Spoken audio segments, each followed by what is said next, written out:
Come on, baby.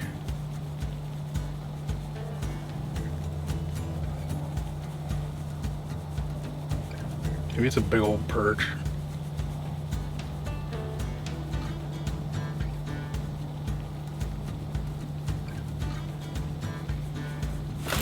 Got him. There we go. It's either a jumbo perch or it's a nice eater walleye. Eater. Perfect eater. I'm doing something a little bit different today, and that is just the time of day that we're fishing. It's dark outside. The sunset bite has come and gone. And nothing is more frustrating than hearing about a good bite and it's either a daytime bite or you gotta be there at 4:30 to 5 and it's like, don't you people work? So we were on a mission to go out and catch some fish, if I can unhook this, on a super clear water, zebra mussel infested lake, very public, lots of pressure, and see if we could catch fish outside of those flash bite windows. Like what you'd call the banker's hours fish, working man's hours fish. And so far we've had 3 or 4 roll through here after dark. Had a couple come up, look at the bait, peter off, so we just dropped down a dead stick, and this one whacked that VMC Rattle Spoon. And we're gonna keep them and fillet a couple. And I'll just give you a little rundown of where we're fishing and what we're doing differently than the typical like flash bite I always talk about. And what we're fishing on right now is a big old sand flat. It's kind of a sand flat slash sand point. 2 little 6-inch scragglies is just nothing. You'd look here and be like, why should we fish here? I don't know, because there's walleyes cruising around after dark. There's walleyes cruising around after dark. It's not the big typical weed edge that we normally fish, or those big weed flats, cabbage coontail like I always talk about with that 45 minutes or an hour in the morning and night for the flash bites. The only times I've ever come out on these lakes around this Brainerd area and caught fish outside of that after dark, say from 6 o'clock all through the night, is fishing these big sand flats. And fish just slide up and cruise them and are feeding on perch and shiners, and they're just there to feed. There's nothing else on them other than you'll see little perch coming around and looking at your bait once in a while. And it's not fast and furious, but you get these waves of fish that come through. And if you're out in a hard house, you'll notice like 9 o'clock you catch 1 or 2. 1 in the morning you catch 1 or 2. 3 in the morning you catch 1 or 2. So they come through in waves, and there's bite windows. They're just not the bite windows like those flash bite windows where all of a sudden you grab 20 fish in a half hour and catch 3. But the cool thing is you can sneak out and do it after work. And I bet you that's by far the smallest fish we catch, because normally when you get fish cruising the shallow sand after dark, it's like a 24-incher, you know, solid fish. We're a little bit on the deep edge right now. We're 18 feet of water. We got holes in about 14 to 18. And I also really like to throw a tip up. You know, maybe it's 20 yards behind you in that 7, 8, 9 foot sand with a big old shiner.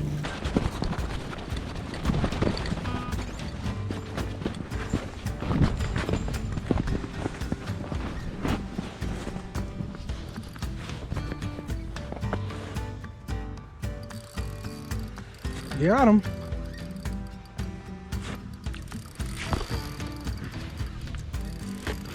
Do you need my assistance? Yeah, I do. Might be better than I thought.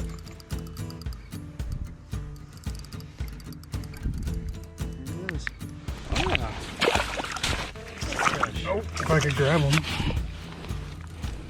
Oh, solid, man.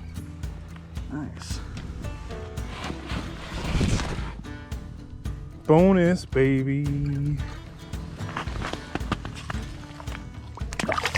Dude. Nice. And that is why you put down a dead stick. Yes, sir. And you usually get one of those flags to pop a night and hope that you can land them. So bright.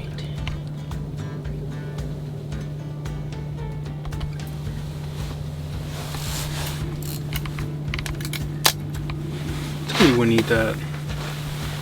Is that not like the fish sexiest color?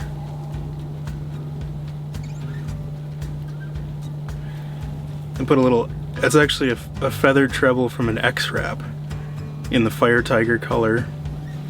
And glow bait, so on this lake it's like 20-foot water clarity, 15 to 20 foot, crazy clear, smart fish. So I'm almost always using like perchy patterns, metallic-y, silver, gold, just natural colors. But obviously after dark, I don't want just a silver spoon down there that they can't see. So I'm using glow colors, glow patterns. And this is a big 1/4 ounce VMC Rattle Spoon, so a pretty big bait. And noisy and loud. And you just have to read the mood of the fish when they come in. Usually, you know, I'll be popping it up higher off bottom, rattling, shaking it. As soon as I see a fish start coming into the cone angle, I slow down, and when I try to get them to seal the deal, I just slow down to a little wobble, just so that that bait is just making a little vibration down there.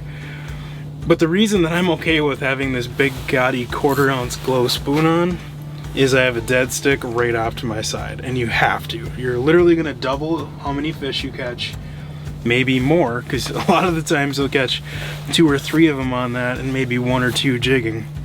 And so I usually will just do like a plain hook, maybe a little treble hook with a skin hooked shiner in the back, a couple split shots above it, or sometimes a little teardrop style jig, and same thing with a fat head but skin hooked in the back. And I'll set that maybe 6 inches off bottom, tighter to bottom, and then I can jig up higher if I want to, jig down by bottom, try to raise those fish up.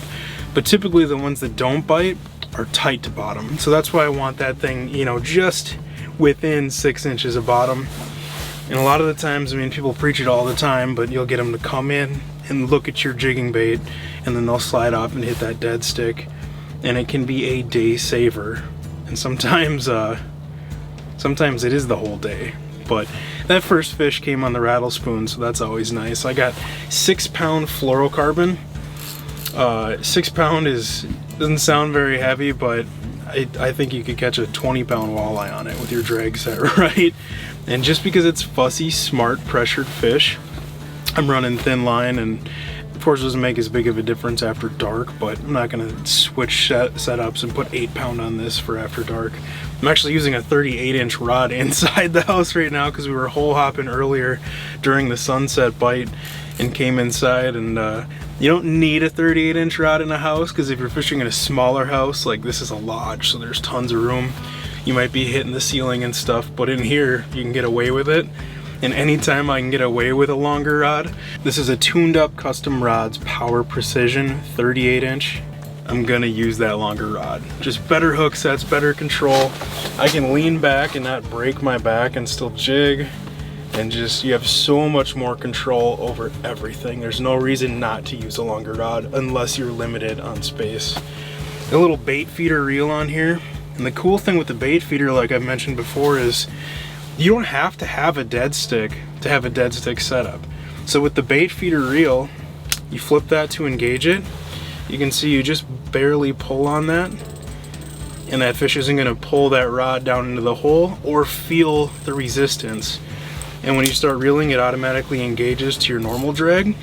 And what's cool is you can put that on something like a Power Precision and have that backbone for a good hook set, and you don't have to have the noodle dead sticks. And those are fun, there's a time and a place, but if I was gonna buy literally one setup for walleye fishing anywhere, this rod with a Baitfeeder, 6-pound fluoro, and you are set, because it can be a dead stick, it can be jigging, it can do a little bit of everything. And the Power Precision 2 is just a universal rod, where I'm using a 1/4 ounce jigging spoon right now. You can get by running lighter rattle baits on it just fine, but I can fish down to 1/8 ounce spoons, lighter spoons on it. So just, there's one power, I guess, this is a medium, moderate, just a perfect all-around fish catcher. I think we're gonna wrap this up now. It's only about 7:15. We didn't get out here till after dark, snuck in barely, actually a little less than 2 hours of fishing, and we actually graphed quite a few fish, only got the one to commit and eat. And that's the reality of walleye fishing right now. They are just tight-lipped everywhere, and everybody I've talked to is it's just been slow, tough, slow, not seeing much. You saw them on the graph, how they come in real slow and just peter off.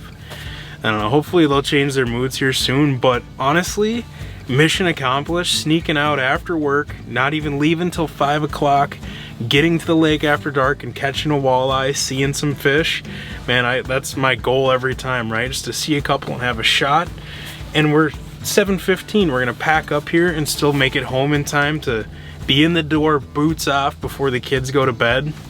It's working man's hours, working woman's hours, and you don't have to only hit that sunrise and sunset bite to catch fish if you're willing to try some of this sand flat, sand point stuff. And that's another thing I wanted to just mention quick is if you're setting up a wheelhouse and looking to be out all night on these clear zebra mussel infested lakes, it's so frustrating setting up a house for a whole weekend and not having any rattle reels go off after dark, because that's for me is half the fun. Sitting around playing cribbage or whatever and hearing that ding ding ding. 15-4. Hold on a second. Walleye one. Middle of playing cribbage, and we got a little burbot surprise on the rattle reel.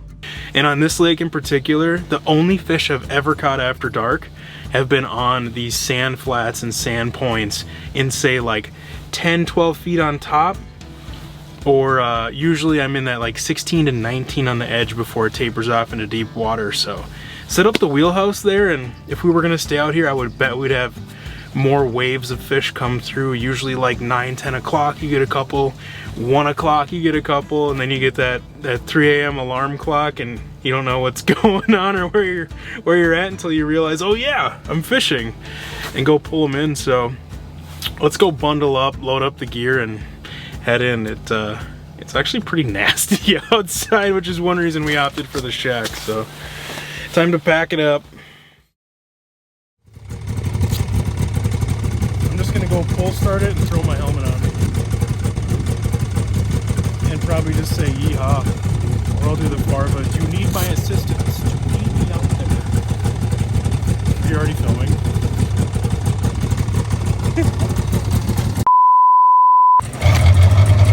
Yeah, baby. Do you need my assistance? Do you need me out there?